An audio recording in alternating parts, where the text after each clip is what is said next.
Hey everyone, and welcome to this deep dive. It's on something that's been making headlines and sparking a ton of debate lately, and that's universal basic income, UBI for short. It's this idea that's been kind of floating around for a while now, this concept that everyone would receive regular, no strings attached payments just for existing. It's pretty radical when you think about it, and it begs the question, could this be the answer to poverty? Could it even reshape how we think about work in the future? Well, that's exactly what we're going to be digging into today. Yeah, and what makes this deep dive especially interesting is that we're not just dealing with theory anymore. We've got some real hard data to chew on. And this data comes from a pretty fascinating multi-year study. And get this, it was funded by some pretty big names in tech. We're talking Sam Altman from OpenAI. Oh. You know, the folks behind ChatGPT and Jack Dorsey, Twitter co-founder. The results are in, and let me tell you, they've got people talking because they weren't what many expected. I know, right? We're not talking about those small-scale experiments of the past. This study was massive. 3,000 people across Texas and Illinois, each getting $1,000 every month for 3 years straight. That's serious money. And it was designed to avoid those pitfalls that we saw in some of those earlier studies, the ones that made it hard to really see the big picture. Yeah. This one gives us a much clearer view of UBI's impact. Exactly. You hit the nail on the head. Those earlier studies, often they only looked at very specific groups, like people who were unemployed, or they only gave out small amounts, which, yeah, it made it really tough to draw, big conclusions. This study, though, went broad. It targeted a diverse group of working class and middle class Americans, and the sheer scale of it is what makes these observations so compelling. Okay, so let's get to the juicy stuff, the findings. One thing that really surprised me was the impact on health. Turns out people getting UBI were more likely to go to the dentist.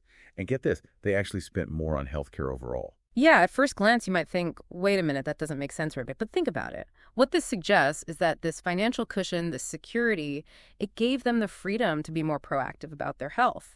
Maybe they were finally able to address those, little things that they'd been putting off for a while. And here's another interesting tidbit. Problem drinking actually went down among the people receiving UBI. Wow, that's a pretty powerful connection, right? Yeah. Between financial stability and just overall well-being. It makes you wonder what other kind of positive ripple effects might be happening. So let's talk about the money itself. Did people just go on spending sprees? What were they using the extra cash for? Not really, actually. We saw modest but noticeable increases in spending on the essentials, food, transportation, and rent. It points to people using the money to improve their quality of life in very practical ways. Yeah, that makes sense. And this could have a ripple effect on the local economy too, right? Give a boost to businesses in those areas. Okay, but now let's talk about the elephant in the room, the part that's been causing so much back and forth. The study found that people who were getting UBI ended up working on average 1.3 fewer hours per week, and their earned income went down. So does this mean people just decided, hey, I'm going to work less now? Well, hold on a sec, Ives. It's not quite that black and white. You have to factor in their total income, right? So that includes the UBI payments. Take a look at figure 1, and you'll see that while their earned income was lower, their overall household income was higher compared to the group that wasn't getting the UBI. So they're bringing in more overall, but working less. This really gets you thinking about the future of work, right? What does this mean for how we view jobs, especially with technology changing things so rapidly? That's the million-dollar question, isn't it? On the one hand, yeah, some people might look at this and say UBI makes people less motivated to work. But then on the other hand, you could say it gives them the freedom to pursue work that's more fulfilling, maybe spend more time with their families or on personal growth. What are your thoughts on that? It's definitely something to ponder. This study doesn't give us all the answers, but it definitely throws a wrench in some of those assumptions we might have had about how UBI might work in reality. And this isn't just about money either. There are much broader societal implications to consider. What are some of those bigger picture things that come to mind for you? One interesting thing that popped up was that the study didn't show a big change in unemployment rates or, new businesses popping up among those getting UBI, but there was a big jump in interest in entrepreneurship. It makes you wonder if UBI could actually help people become more innovative and adaptable in the workforce, especially as automation keeps shaking up those traditional jobs. Now, that's a fascinating thought.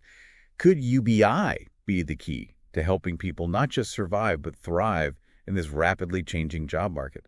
We've got a lot to unpack there. Yeah, it really makes you think, right? Like, could UBI actually pave the way for more creativity and adaptability, especially with all these changes happening in technology? And speaking of technology, this leads us to another pretty interesting development. It involves You guessed it, Sam Altman, the CEO of OpenAI, the folks behind ChatGPT. Well, it seems like his thinking on UBI has kind of shifted, and now he's advocating for something he calls universal basic compute. Yes, universal basic compute. Sounds like something straight out of a sci-fi movie. Yeah. What exactly are we talking about here? Okay, so picture this. Instead of everyone getting a certain amount of money every month, what if everyone had access to these super powerful AI systems? It's almost like saying in the future, having access to serious computing power will be just as important as having electricity or running water. So instead of cash, it's like you get handed the keys to the AI kingdom. Yeah. That's a pretty bold idea.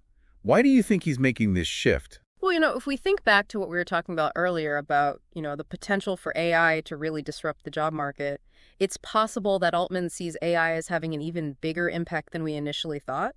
Maybe he's thinking that giving everyone the tools to use AI effectively is actually a more direct way to handle the economic challenges that are coming down the pipeline, especially with all the concerns about automation. That's a really interesting perspective. It's like he's saying, forget the handout, let's give people the power to navigate this new world. But wouldn't that mean we'd be super reliant on these tech companies?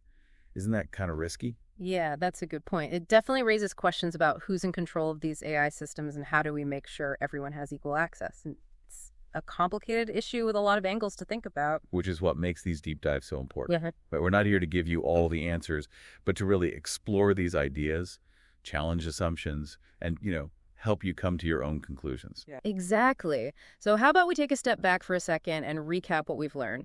So far, we've got this groundbreaking UBI study that's given us some pretty thought-provoking data. We saw those surprising improvements in health and well-being, but we also saw that dip in working hours, which of course got everyone talking about work ethic and motivation.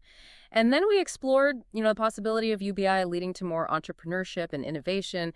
And now we're diving into this whole concept of universal basic compute. It's a lot to take in. We've covered so much ground already. But now I want to hear from you, our listeners. What are your thoughts on all of this? What's really sticking with you as we explore these ideas? Now's the time to put on your thinking caps.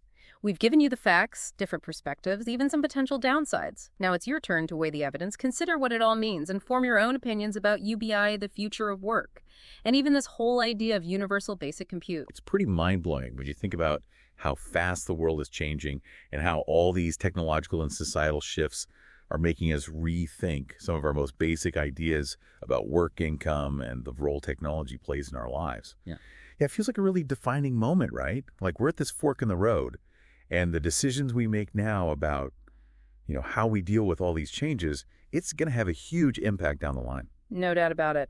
And it's not just about tech either. It's about what kind of world we want to live in. Do we want a world where everyone has a chance to succeed no matter what happens with jobs? Or do we just let the gap between the haves and have-nots get wider? Those are some heavy questions. And as much as I'd love to have a crystal ball, I don't think anyone can really predict the future with 100% certainty. But you know what? That's actually kind of exciting, too, because it means we have this opportunity to shape things, to be a part of the conversation, and to really explore all these different possibilities. I'm right there with you on that. And that's why I think these deep dives are so crucial. They give us a chance to step back from the everyday craziness, really think deeply about these things and have those conversations that matter about the kind of future we want. Absolutely. So as we wrap up this deep dive into UBI, Universal Basic Compute, and the future of work, we want to leave you with one last thing to think about. Given all that we've discussed today, what do you think is the most promising way to tackle the economic challenges that we're facing? Yeah, there's no easy answer there, no magic bullet. But the important thing is to stay curious, keep asking those questions, and be open to new ideas, because the future isn't set in stone, right? We create it together. And who knows, maybe one of you listening right now will be the one to come up with the next big breakthrough. Thanks for joining us on this deep dive. We'll catch you next time.